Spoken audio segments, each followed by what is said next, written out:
कहानी की शुरुआत में हमें निक नाम करके एक इंसान को दिखाया जाता है जो इस वक्त एक होटल में बैठा हुआ था। यहाँ पर वो देखता है कि एक लड़की है जिसे एक इंसान परेशान कर रहा था। उस लड़की का नाम है जेसिका। उस आदमी से पीछा छुड़ाने के लिए वो निक के पास आकर के बैठ जाती है। इन दोनों के बीच में बातें शुरू हो जाती है और बात करते करते रात हो जाती है। बातों ही बातों में दोनों काफी रोमांटिक हो जाते हैं। जेसिका उसे लेकर के कमरे में आ जाती है जहाँ ये दोनों रोमांस करने लगते हैं, लेकिन तभी कमरे में जेसिका का पति आ जाता है जो निक पर गन तान देता है। वो निक से कहता है कि तुमने आखिर मेरी बीवी के साथ ऐसा क्यों किया, मैं तुम्हें गन से शूट कर दूंगा। जिस पर निक कहता है कि मैं चाहता हूं कि तुम मुझे गन से शूट कर दो, मेरे सर में ब्रेन ट्यूमर की बीमारी है, मैं वैसे भी मरने वाला हूं, प्लीज मुझे गन से शूट कर दो। लेकिन उसकी हिम्मत नहीं थी कि वो निक को गन से शूट करे। और वैसे दोस्तों ये सब कुछ नाटक था, वो इंसान जेसिका का पति नहीं है। दरअसल जेसिका एक चोर है और ये लोग मिल करके निक को लूटने आए थे। लेकिन जिस तरह से ये लोग व्यवहार कर रहे थे,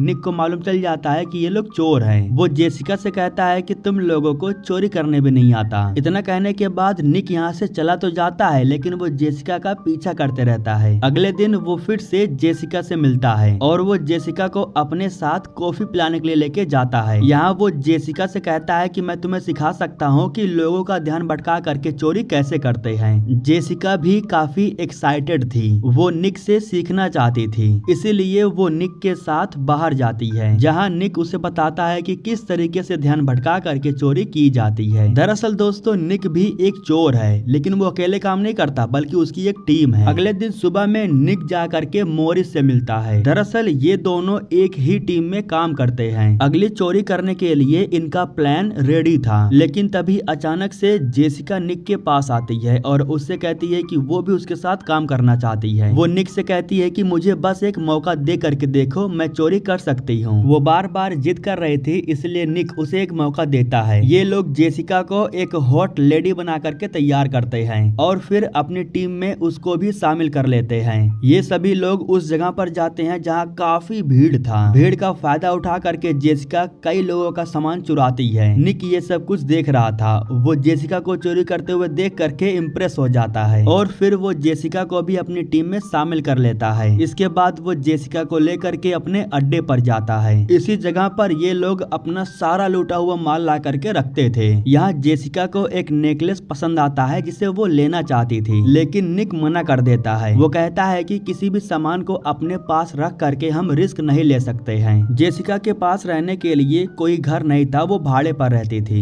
इसीलिए निक उसे खुद का एक कमरा दिलवाता है और उसी कमरे में ये दोनों इंटीमेट भी होते हैं। अगले दिन सुबह में जेसिका एक फरहाद नाम करके इंसान के साथ बैठी हुई थी। दरअसल ये दोनों एक ही टीम के हैं और फिलहाल यहाँ पर चोरी करने के लिए प्लान बना करके आए थे। यहाँ आसपास पूरी टीम बैठी हुई थी। अचानक से फरहाद एक्टिंग करता है जैसे कि उसे कुछ हो गया, इसीलिए जितने भी यहाँ पर अमीर ज्यादा लोग बैठे थे उनका ध्यान उसके ऊपर चला जाता है और उसी का फायदा उठा करके ये लोग अमीरों का ढेर सारा सामान चुरा लेते हैं। इस चोरी के बाद इनके पास अच्छा खासा पैसा इकट्ठा हो गया था। जब इन लोगों ने सारे पैसों को काउंट किया तब इन्हें मालूम चला कि इनके पास 1.2 बिलियन डॉलर जितना पैसा इकट्ठा हो गया है। इसीलिए सभी लोग काफी खुश थे और सभी लोग मिल करके पार्टी करते हैं। पैसों का भरा बैग मोरिस ले जा करके निक को देता है और निक से कहता है कि ये टीम का पैसा है, इसे संभाल करके रखना। अब अगले दिन सुबह में हमें दिखाया जाता है कि निक अपने साथ जेसिका को लेकर के एक मैच देखने के लिए जाता है। स्टेडियम में बैठ करके जब ये दोनों मैच देख रहे थे तो मैच देखते देखते ये दोनों एक गेम खेलने लगते हैं।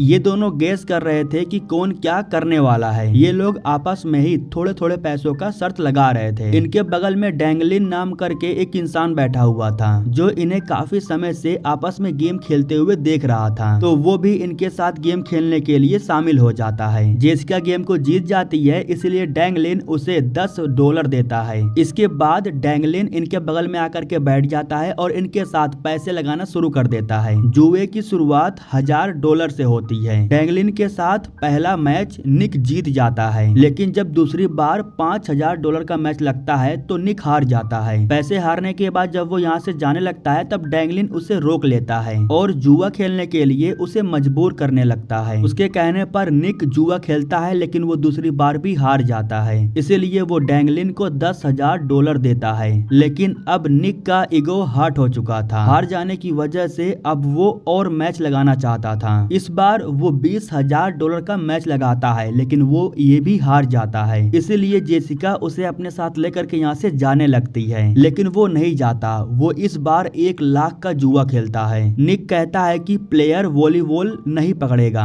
और डैंगलिन कहता है कि वो बॉल पकड़ेगा। प्लेयर बॉल पकड़ लेता है, इसलिए निक इस बार का भी जुआ हार जाता है। जेसिका उसे समझाती है और उसे यहाँ से चलने के लिए कहती है, लेकिन वो नहीं जाता, बल्कि इस बार वो पूरा $1 बिलियन लगा देता है। निक कहता है कि जिसका ताश का पत्ता बड़ा होगा वो जीतेगा। डैंगलिन भी अपने तरफ से पूरा पैसा लगाता है और एक ताश का पत्ता चुन लेता है। इस बार निक पूरा कंफर्म था कि वो सारा पैसा जीत जाएगा, लेकिन वो जैसे ही ताश का पत्ता उठाता है तो सारा पैसा हार जाता है, क्योंकि उसका जो ताश का पत्ता था वो डैंगलिन से छोटा था। वो अपनी टीम का सारा पैसा हार चुका था। वो बहुत ही बुरी तरह से अपसेट हो चुका था। उसे समझ में नहीं आ रहा था कि वो क्या करे। इस बार वो 2 बिलियन का शर्त लगाता है और डैंगलिन से कहता है, तुम्हें किसी एक प्लेयर को चुनना है और उसका नंबर जेसिका बताएगी। डैंगलिन कहता है कि यहाँ पर पूरे 100 प्लेयर हैं, तुम सच में पूरी तरह से पागल हो चुके हो। जिस पर निक कहता है कि सोच लो, इसमें तुम्हारा ही फायदा है। पूरा पैसा हार जाने के बाद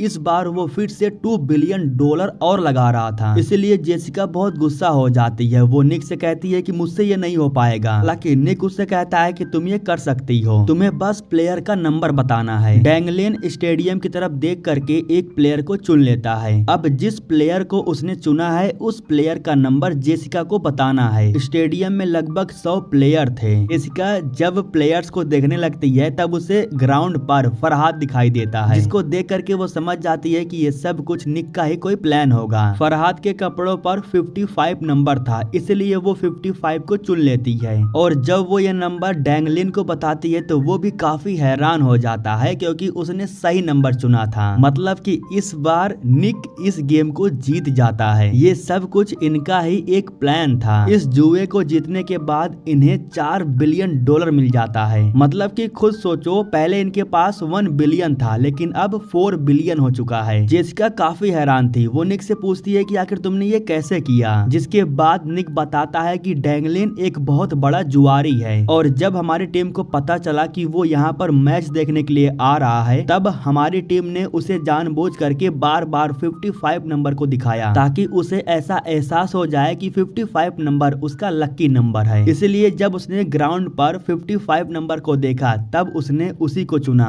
हमारी टीम आज सुबह से ही उसके सबकॉन्शियस माइंड को रीड कर रही थी। यह सब कुछ बताने के बाद निक उसे $80,000 देता है और जेसिका से कहता है कि हमारा काम पूरा हो गया। वो ये भी कहता है कि मुझे भूल जाओ। इतना कहने के बाद वो कार से उतर जाता है। इतना कह करके वो जेसिका से एक झटके में अलग हो गया। लेकिन जेसिका के लिए ये आसान नहीं था, क्योंकि कहीं न कहीं उसे निक से प्यार हो गया था और वो जीवन भर निक के साथ रहना चाहती थी। निक के छोड़ करके जाने के बाद जेसिका बहुत रोती है। अब दोस्तों सीन शिफ्ट होता है पूरे 3 साल बाद, जहां हमें एक रेस कैन को दिखाया जाता है और इस रेस कैन में हम रफेल नाम करके एक इंसान को देखते हैं। यहाँ हम उसके इकलौते बॉडीगार्ड बक्की को भी देखते हैं। रफेल को अपना एक काम पूरा करवाना था, इसीलिए उसने निक को हायर किया है, क्योंकि उसने निक के बारे में बहुत कुछ सुना है और उसे यकीन है कि निक उसका ये काम कर सकता है। वो निक से इतना कहता है कि होने वाले रेस को मैं जीतना चाहता हूँ, लेकिन यहाँ पर 4 से 5 टीम और है जो मुकाबले में खड़ी है। मैक्वेन नाम करके एक इंसान है जो हमारे मुकाबले में खड़ा है, की वजह से हमारी टीम रेस को हार भी सकती है। इसीलिए मैं चाहता हूँ कि तुम मेरा EXR यानी कि मेरा पूरा डाटा तुम मैक्वेन को ले जाकर के बेच दो। जो डाटा तुम ले जाकर के उसे बेचोगे वो नकली होगा, लेकिन उनके लड़कों को लगेगा कि वो असली है, जिसकी वजह से उनके लड़कों का कुछ सेकंड के लिए ध्यान भटक जाएगा और उन्हीं कुछ सेकंड में हमारी टीम रेस को जीत सकती है। अब तुम्हें मैक्वेन को ये यकीन दिलाना होगा कि तुम एक इंजीनियर हो और हमारे कंपनी में काम करते थे, लेकिन अब मुझसे नाराज हो गए हो। जिस पर निक कहता है कि ये काम बहुत आसान है, मैं ये कर लूंगा। कल की पार्टी में मैं नाराज इंजीनियर बन करके आऊंगा और आपके साथ बदतमीजी करूंगा, एक आध 2 थप्पड़ भी मारूंगा, ताकि मैक्वेन को ये लगे कि मैं आपसे नफरत करता हूँ। ये सब कुछ जब मैक्वेन देखेगा तो वो मुझसे खुद बात करने के लिए आएगा, और अगर नहीं आया तो मैं खुद जा करके उससे बात करूंगा। अब इसके बाद सीन शिफ्ट होता है और हमें रात की पार्टी को दिखाया जाता है। पार्टी में निक मैकवेन को देखता है, जिसके बाद वो जाकर के ड्रिंक करता है और लोगों के बीच में जाकर के वो राफेल को बुरा बुरा गाली देता है।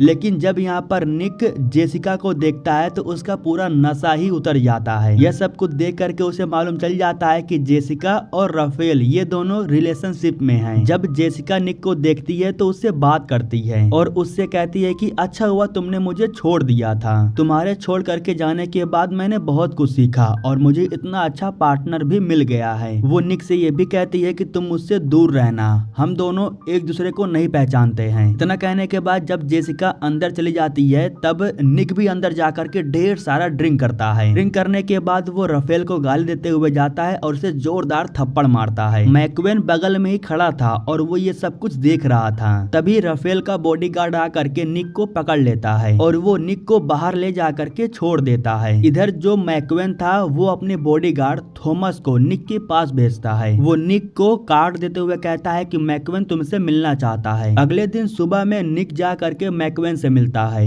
निक उसे यकीन दिलाता है कि वो राफेल से नफरत करता है, जो भी डाटा उसे चाहिए वो उसे ला करके दे सकता है। जिस पर मैकवेन कहता है कि अगर तुम उसका डाटा ला करके मुझे दोगे तो मैं तुम्हें $3 मिलियन दूंगा। इसके बाद निक एयरपोर्ट पर जाता है। दरअसल निक ने फरहाद को भी यहाँ बुला लिया था। वो फरहाद से कहता है कि मैं तुम्हें किसी से मिलवाना चाहता हूँ। इतना कहने के बाद वो फरहाद को जेसिका के पास छोड़ देता है। जब जेसिका अपने पुराने दोस्त को देखती है तो वो भी काफी खुश हो जाती है। यहाँ वो जेसिका से कहता है कि जब से निक ने तुम्हें छोड़ा है तब से उसने सारा काम करना बंद कर दिया। वो तुम्हें अभी भी पसंद करता है। तुम्हें छोड़ने के बाद उसने कभी भी एक भी चोरी नहीं की। यहाँ वो जेसिका को वो नेकलेस भी देता है जो उसे पसंद था। निक ने आज तक उस नेकलेस को जेसिका के खातिर सजो करके रखा था। जेसिका उस नेकलेस को पहन करके निक के पास जाती है और निक से कहती है कि तुम्हारा कोई भी भरोसा नहीं है, तुम मुझे फिर से छोड़ करके जा सकते हो। हालांकि निक कहता है कि नहीं, तुम जैसा चाहोगी वैसा होगा, हम यहाँ से कहीं दूर चले जाएंगे, मैं तुम्हें सुरक्षित रखूंगा। लेकिन जेसिका उसकी बातों में नहीं आती है। वो नेकलेस उतार करके निक को दे देती है। इसके बाद जब जेसिका यहाँ से जाने लगती है तब अचानक से उसके सामने एक कार आकर के रुकती है। अब इस कार में कौन था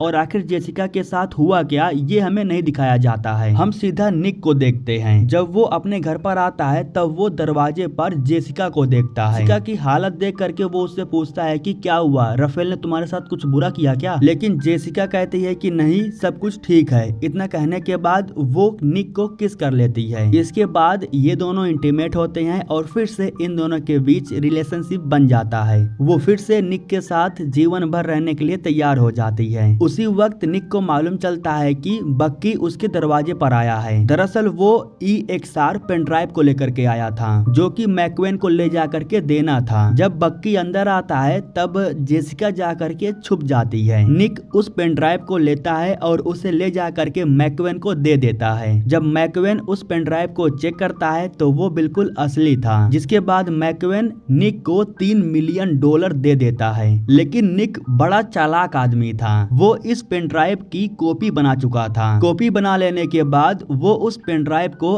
हर एक रेसिंग कंपनियों में ले जाकर के बेच देता है। सिर्फ उस पेन ड्राइव को ही बेच करके वो अंधा पैसा कमा लेता है। पैसों का भरा बैग भर करके वो घर पर आता है और जेसिका के आने का इंतजार करने लगता है। दरअसल जेसिका आज शाम आने वाली थी और फिर ये दोनों यहाँ से निकलने वाले थे। काफी समय तक इंतजार करने के बाद वो नहीं आती है। जब निक यहाँ से जाने लगता है तब वो देखता है कि जेसिका तो दरवाजे पर खड़ी है। दरअसल उसे आने में थोड़ा वक्त लग गया था। जो भी हो, इसके बाद ये दोनों यहाँ से निकल जाते हैं। सीन शिफ्ट होता है और हमें मैकवेन के बॉडीगार्ड थॉमस को दिखाया जाता है जो कि एक दुकान पर जा करके आड़ा टेढ़ा सामान खरीद रहा था। फिर उसे पता नहीं क्या हो जाता है, वो कार को काफी स्पीड से ड्राइव करता है और एक कार में ले जाकर के ठोक देता है। और जिस कार में उसने अपनी कार ठोकी वो निक की कार थी। इसके बाद दोस्तों हमें मालूम चलता है कि थॉमस मैकवेन का बॉडीगार्ड तो है लेकिन वो राफेल का आदमी है। उसने निक और जेसिका को इसलिए पकड़ा है क्योंकि राफेल का जो डाटा उसने ले जा करके सबको बेचा वो नकली नहीं था बल्कि असली डाटा था। इसीलिए तो राफेल इतना गुस्सा था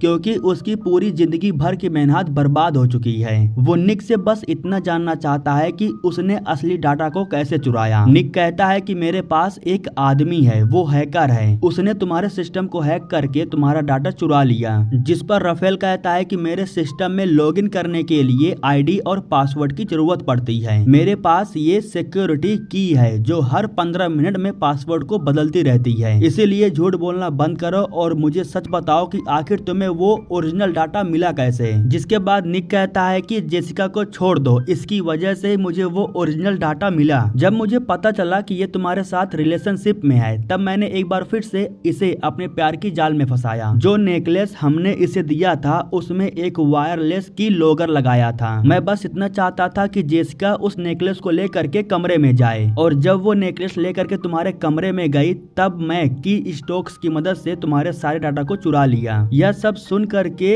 रफेल जोर जोर से हंसने लगता है। इसके बाद जब वो जेसिका के मुंह पर से पट्टी को हटाता है तब जेसिका बताती है कि रफेल मेरा कोई बॉयफ्रेंड नहीं है, मैं उसके आसपास इसलिए भटक रही थी क्योंकि मैं तुम्हें जला रही थी। मैं तो उसकी घड़ी चोरी करने के लिए उसके पीछे पड़ी थी जो कि $2 लाख का है। यह सब सुन करके निक भी काफी गुस्सा हो जाता है। रफेल काफी गुस्सा हो जाता है। वो निक से कहता है कि मुझे सच सच बताओ मेरा ओरिजिनल डाटा तुम्हें कैसे मिला। इस बार निक सच बोलने वाला था लेकिन तभी बक्की उसे गन से शूट कर देता है और कहता है कि अब मुझे इसकी कोई बकवास नहीं सुननी है। गोली लगने की वजह से निक जख्मी होकर के नीचे गिर जाता है। यहाँ जो रफेल था वो काफी डर गया था। वो अपने आदमी के साथ यहाँ से चला जाता है। उसके चले जाने के बाद हमें मालूम चलता है कि जो बकी है वो निक के साथ मिला हुआ है। उसने जानबूझ करके निक को गोली मारी। हालांकि जो गोली उसने निक को मारा है वो सटीक जगह पर मारा था, इसलिए वो निक को बचा लेता है। वो निक के शरीर से गोली को निकाल देता है जिसकी वजह से उसे होश आ जाता है। यहाँ दोस्तों हमें ये भी मालूम चलता है कि बकी निक का बाप है। बाप और बेटे दोनों मिल करके रफेल को पागल बना रहे थे। फिलहाल दोस्तों ये लोग निक को लेकर के अस्पताल जाते हैं और इसी के साथ ये कहानी यहीं पर खत्म हो जाती है। दोस्तों हमारे YouTube चैनल को सब्सक्राइब करने के लिए आप लोगों का दिल से शुक्रिया।